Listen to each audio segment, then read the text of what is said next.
je vous ai dit que des gens préparent un coup d'État, des gens préparent une guerre et veulent tuer le président Biya. Et ceux qui veulent tuer le président Biya, ce n'est ni Maurice Kamto, ni les Ambazoniens, ni la base. Ce sont des États qui fera des sorties progressives sur Ngongo, sur le ministre de la Défense, sur Galax et Toga, le secrétaire d'État à la gendarmerie, sur la DGRE, sur les gens de la présidence, sur Babo. Certains blogueurs Bamileke à la solde de l'élite Ekan, qui est là pour faire régner le chaos, l'ont présenté comme quelqu'un qui cherche les papiers, l'asile politique. Que cela se rassure, il n'a aucun problème de papier. Il me dit qu'il a vécu dans la forêt, comme Oumiobe, qu'il a été formé à bonne école, changeant de cachette tous les 10 jours, traqué par Ferdinand Ngongo et ses hommes. Et qu'au final, pour démontrer que ceux qui sont avec le président Paul Biya sont des incompétents, il est sorti de l'aéroport de Yaoundé-Nsimalen le 20 mai 2025. Il présente Ferdinand Ngongo comme étant la réincarnation du diable, de Lucifer, et qu'il va exposer tout ce système des faux décrets, des fausses signatures, dont il a été lui-même témoin à l'état-major particulier du président de la République. Le système qui garde le président Biya, bonjour ma coordonnatrice Guylaine Chapuis, est un système composé de gens incompétents et faibles. Et il me dit que le président Biya, s'il est toujours en vie, c'est parce que les ancêtres et Dieu l'aiment. Parce qu'autour de lui, il n'y a que des incompétents, des narcotrafiquants, des trafiquants d'armes, des monstres. Son image ne sera associée à personne. Il va faire des sorties progressives sur chaque personnalité du Cameroun et que les Camerounais se tiennent. Mesdames et messieurs, bienvenue une fois de plus sur votre chaîne Kamer Today. N'oubliez pas de commenter, de liker et surtout de vous abonner si vous êtes nouveau sur la chaîne. Chaque jour qui passe, il y a des nouveaux dossiers. Nous sommes habitués au Cameroun. Chaque jour, pour ne pas dire chaque minute, chaque heure, chaque seconde qui passe, il y a des nouveaux dossiers. Le Cameroun a traversé les remèdes, disent certains. Le Cameroun est maudit, disent d'autres. On vient à peine de passer de l'affaire des tonnes d'or. Nous nous retrouvons dans une affaire de jeunes adolescentes qui se livrent à des pratiques douteuses avec des ministres de la République, pervers, narcissiques, corrompus.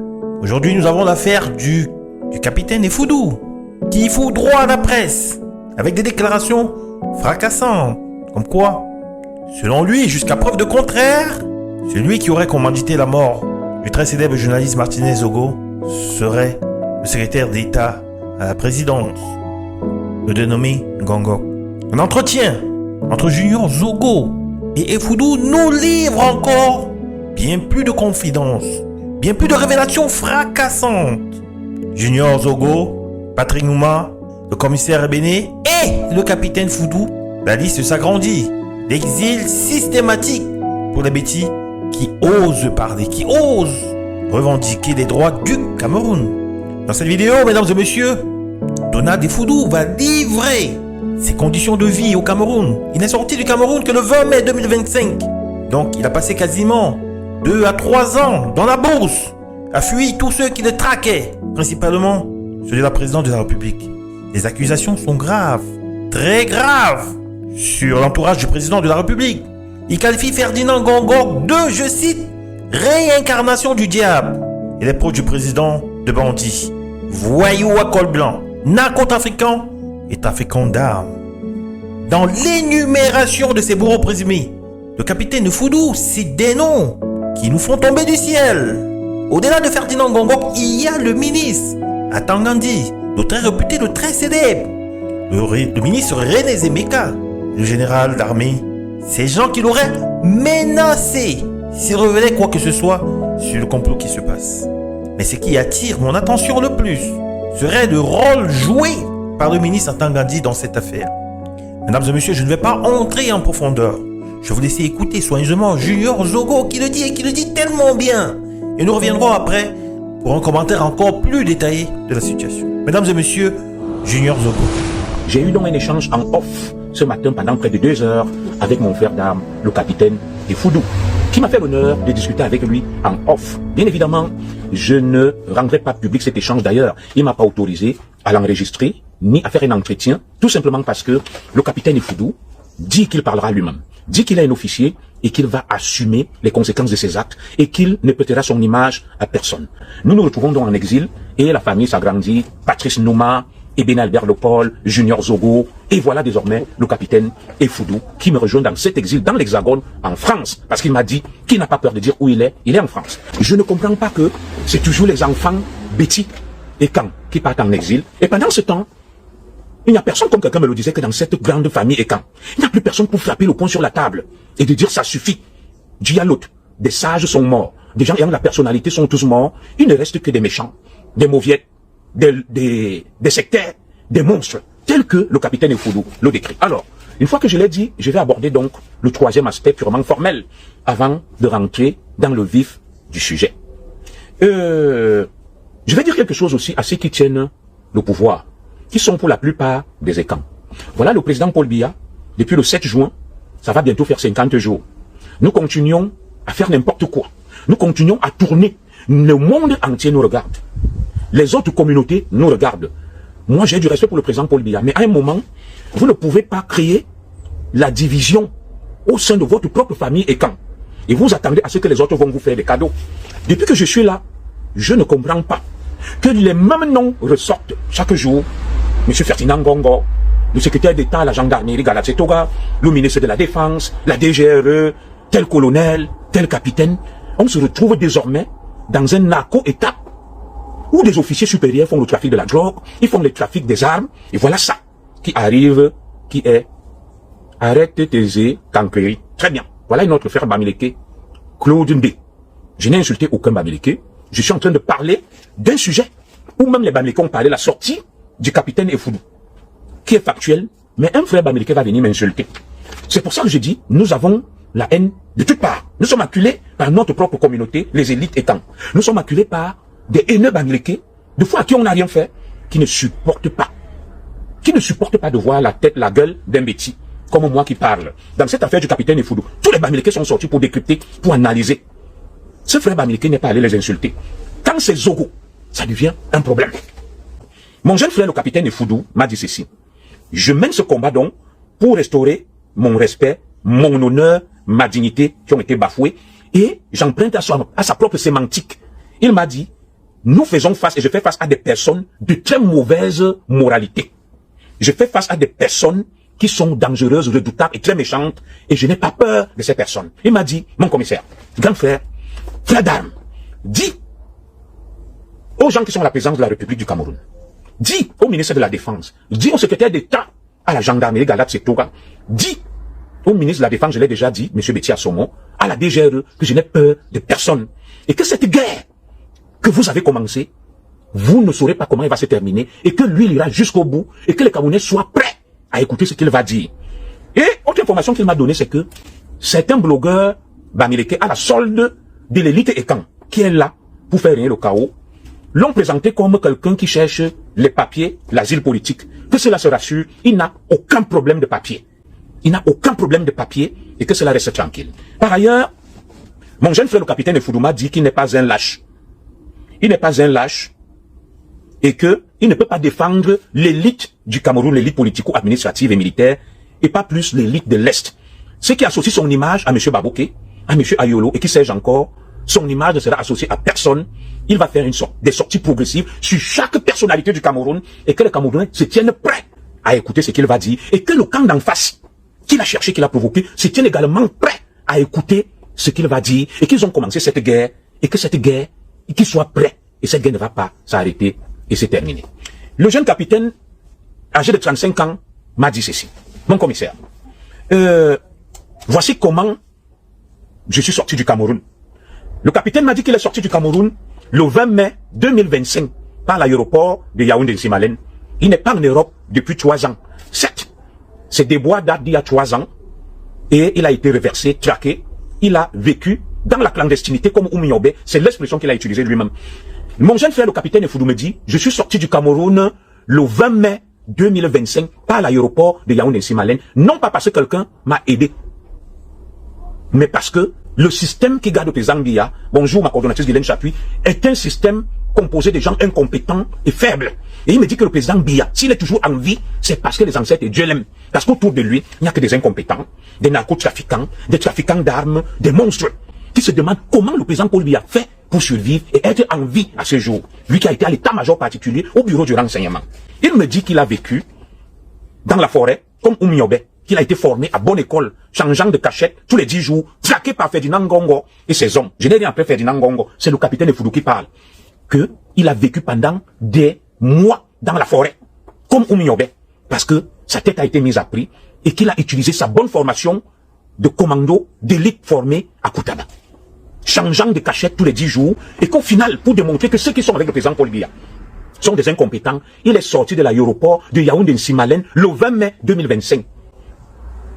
Il est en Europe et en France depuis 1 an. Il n'est pas là depuis 3 ans. Et qu'il est passé devant eux. Ils ne savaient pas que c'est lui. Regardez donc comment tous ces colonels et ces généraux et autres se bombent le torse. Et tous ces sécurocrates. Ça veut dire que le président Paul Biya n'est pas garde. C'est comme ça que moi aussi j'étais sorti du Cameroun. Je vais vous expliquer. Lui me dit qu'il est sorti le 20 mai. Quand ces jouisseurs buvaient les champagnes, faisaient des partous avec des femmes et autres. Que ce sont des jouisseurs. Que si quelqu'un décide même d'attaquer le Cameroun, c'est parce que les Camerounais n'ont pas de mauvaises idées. Que ce sont des incompétents d'une nullité absolue. Et qu'il est passé devant eux. Que devant eux à Yaoundé-Nsimalen. C'est comme moi, Junior Zogo. J'étais contrôlé en 2006 quand je quitte le Cameroun, le 24 septembre 2006. Je vous ai dit que ces gens sont nuls et faibles. Je suis passé parce qu'il y avait une euphorie. On avait nommé des ministres. Il y avait eu un remaniement. Certains buvaient le vin, le champagne. Et si tu veux t'en sortir au Cameroun, c'est les jours où les gens font la fête. Tous ces colonels, capitaines, généraux, ils boivent le vin, ils cherchent les femmes, ils s'oublient. Il est donc passé devant eux le 20 mai 2025. Il a tout simplement décidé de garder le silence. Maintenant, il s'est adressé à un de ses frères, le chef d'escadron, qui est l'équivalent d'un commandant dans la gendarmerie, Bissé, et qui est le chef du secrétariat particulier du secrétaire d'État à la Défense, M. Galat Setoga, qu'il décrit comme étant le beau-frère de Galat Setoga. Un homme très puissant. Alors, avant de revenir sur lui, je vais faire certaines révélations. Donc, il m'a décrit ceux qui sont chargés de l'appareil sécuritaire du Cameroun comme étant des jouisseurs. Puisqu'il est sorti devant eux le 20 mai, en Nsimalen, il a pris le vol. Il est parti. Et il me dit, il n'est au service de personne. Qu'il n'est au service de personne, d'aucun clan, et qu'il fera des sorties progressives sur Ngongo, sur le ministre de la Défense, sur Galat Setoga, le secrétaire d'État à la gendarmerie, sur la DGRE, sur les gens de la présidence, sur Baboké et sur tout le monde, que ce n'est que le premier épisode. D'ailleurs, il m'a dit qu'aujourd'hui ou demain, il va faire d'autres révélations très graves. Et que si on vient, qu'on le tue, il n'a peur de personne, il ne reculera devant rien et devant personne. Le capitaine Efoudou me dit donc qu'il met au défi le capitaine de vaisseau, je crois, hein, le porte-parole de l'armée, à Tonfak, je n'ai rien après lui, et le ministre Betty Assomo, qu'il fasse une sortie pour démentir ce qu'il a dit, et je vais utiliser sa propre terminologie, il m'a dit qu'il va les dézinguer. Que si, je crois, le capitaine de vaisseau, c'est quelque chose comme ça, peut-être je me trompe sur son galon, le porte-parole de l'armée du Cameroun, à Tonfak, et monsieur Betty Assomo font une sortie pour démentir ce qu'il a dit, il va les dézinguer. Il m'a donc dit que pourquoi il a décidé de rompre le silence et de parler aujourd'hui. Il me dit, quand il est arrivé toujours dans l'entourage du président Paul Biya, il y a des gens qui vont te dire, nous allons arranger le problème, reste tranquille, ne dis rien, ne fais rien. Le président Paul Biya a été informé, exactement comme ils ont fait avec moi. Ça fait combien d'années? 2007, où je suis allé. Je suis parti du Cameroun le 24 septembre 2006. Nous sommes en 2026, ça fait 20 ans que j'ai quitté le Cameroun. Les mêmes m'ont dit, commissaire Zogo, ne dis rien, calme-toi, ce problème va s'arranger, il y aura une solution, il y aura une suite, ils t'endorment. Et au final, rien n'est fait. Rien n'est fait. Ça fait 20 ans que je suis en exil. J'ai introduit des recours gracieux préalables. Vous avez vu, ils ont rétabli un de mes camarades, le commissaire Afana. Mais Kerbaï est mort. Jamais. Nous n'avons rien fait. D'ailleurs, le seul fait que mes 2 bourreaux soient à Kondengi, Mbongo, Yatang Mabara, pour détournement massif des fonds publics, prouve que j'ai été une victime. Et très rapidement, mon dossier aurait pu être regardé et j'aurais pu être dédommagé, indemnisé et rétabli. Ils n'ont rien fait. Et qu'ils ne font rien pour personne. Ils ont donc dit au capitaine Efoudou, comme ils m'ont dit il y a 20 ans que ne dis rien, et à moi et Benya Kerbaï, ne parle pas, ce problème va s'arranger. Au final, le capitaine Efoudou qui est arrivé ici a gardé le silence. Un bon officier, appelez-le officier supérieur subalterne, c'est pas ça le fond du sujet, c'est pas ça qui nous intéresse. Et ils ont gardé le silence. Il a gardé le silence, il s'est dit, je vais respecter la parole des aînés, des élites du président Biya, qui m'ont dit que si tu ne fais rien, ça va s'arranger. Alors, le capitaine me dit donc que il est surpris que le 25 juin 2026, il y a un décret du président de la République, le revoquant et le salissant. C'est là où il a dit, oh là là là là là là là là. Ces gens qui m'ont dit que le président est informé, il n'y aura rien. C'est ce qu'il m'avait aussi dit, hein. J'ai vu des élites à l'époque, les Noni Ephraim qui étaient le patron de mon grand frère à la présidence. J'ai vu des élites, le sultan Bamoun, Fembonbonjo, ils m'ont dit, nous allons voir le président de la République, rien ne va se passer. Au final, Mbongo va couper ma tête. Moi, je me demande toujours ceux qui soutiennent le président Paul Biya, qui le défendent, qui font des choses pour lui, ils finissent toujours par payer le prix fort. Et on se demande donc où est le président Paul Biya. Qu'est-ce se passe-t-il pour que le président Paul Biya laisse qu'on massacre son entourage, qu'on finisse avec des enfants du Cameroun qui sont intègres et honnêtes, qui n'ont rien fait, mais que son entourage commette autant d'exactions et que le président Paul Biya ne réagisse pas, qu'il ne fasse rien. C'est juste des questions et nous ne le comprenons pas. J'ai été victime, j'ai été rassuré. On m'a dit non, le président Paul Biya va agir. Ça fait 20 ans que je suis là, mais je ne pleure pas. Ce n'est pas mon petit sort qui compte par rapport au sort des millions de Camerounais. Et le capitaine Effoudou m'a dit que mon commissaire, je n'ai aucun bien. Je n'ai rien laissé au Cameroun. Je suis en désaccord avec mon propre père. Parce que j'assume mes positions. Et ce n'est pas Baboké ou Ngongo que je vais défendre. Il m'a donc dit que, lorsque le capitaine Effoudou parle, tu sens la détermination. C'est quelqu'un de très intelligent, de très brillant, de très éloquent. Il est très posé, il a 35 ans. Il m'a dit, mon parcours est traçable. J'ai une carrière, je ne suis pas allé à la présidence de la République à l'état-major particulier par favoritisme ou par clientélisme. C'est mon parcours qui m'y amène. Je suis un militaire, un officier d'élite, bien formé. Et que j'ai pris le temps, je suis prêt pour ce combat. Je vais sortir des missiles, je vais les dézinguer. C'est l'expression qu'il a utilisée. Que comme ils ont failli me tuer, ils m'ont loupé, moi je vais pas les louper. Donc, le capitaine Effoudou met au défi. Le capitaine Atonfak, porte-parole des armées, il le met au défi. Il met au défi le ministre Betty Assoma. Il met au défi Galat Setoga, le secrétaire d'État, qu'il fasse un communiqué et un démenti. Et il va leur sortir des bombes, des missiles. Il m'explique donc, oh là là, mon neveu VP de Londres, comment tu vas que... Alors qu'on lui avait demandé de garder le silence, comme à moi, de ne rien dire, les autres ont contre-attaqué, on l'a revoqué. Et c'est là qu'il profite pour me dire que c'est un faux décret. Que c'est un vrai faux décret, que le président Paul Biya est roulé dans la farine depuis presque 40 ans. Les gens le trompent, lui donnent des fausses informations. Il signe des documents sur la base du mensonge. Et qu'il va exposer tout ce système des faux décrets, des fausses signatures, dont il a été lui-même témoin à l'état-major particulier du président de la République. Ça a cuit. Ça a cuit. La grande famille, ça a grandi. Junior Zogo, Ebene, Nouma. Et maintenant, mon frère Effoudou. Et je vais donc continuer en disant ceci. Quand le capitaine Effoudou parle, il présente Ferdinand Ngongo comme étant la réincarnation du diable, de Lucifer. Il dit qu'il n'a jamais vu un homme aussi méchant, aussi monstrueux, aussi dangereux comme le secrétaire général de la présidence de la République, M. Ferdinand Ngongo. Et que ça sera un combat entre lui et M. Ferdinand Ngongo. Il n'a pas mâché ses mots. Il n'a pas été tendu vis-à-vis du secrétaire général de la présidence de la République, qui décrit comme étant quelqu'un de monstrueux. Et je vous lis ces expressions. Il m'a dit que ils sont tous des bandits, ceux qui sont autour du président Paul Biya. Et que le président Paul Biya lui-même, quand il faisait des sorties avec, le président les appelle des délinquants, des bandits, des voyous à col blanc. Voilà comment le président Biya qualifie son entourage immédiat. Le capitaine Effoudou dit ceci, que il y a un Camerounais ressortissant du Nord, je crois qu'il a donné son nom, si c'est Mohamed Sanou Kwala Sani, il a été nommé comme conseiller à la défense du ministre de l'administration territoriale, M. Atanganji. Et le capitaine Effoudou me dit donc que ils ont fait un dossier spécial sur ce monsieur qui s'est installé à proximité de la voilà, son nom est là. Mohamedou, excusez-moi, hein, Mohamedou Sani, merci.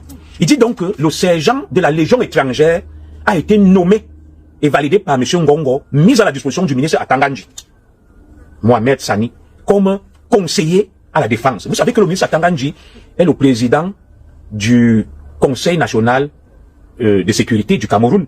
Parce que je lui ai dit, à cet intermédiaire, que comment le ministre Atanganji a des conseillers à la défense, à la sécurité. On m'a dit, c'est parce que il est le président du Conseil national de sécurité.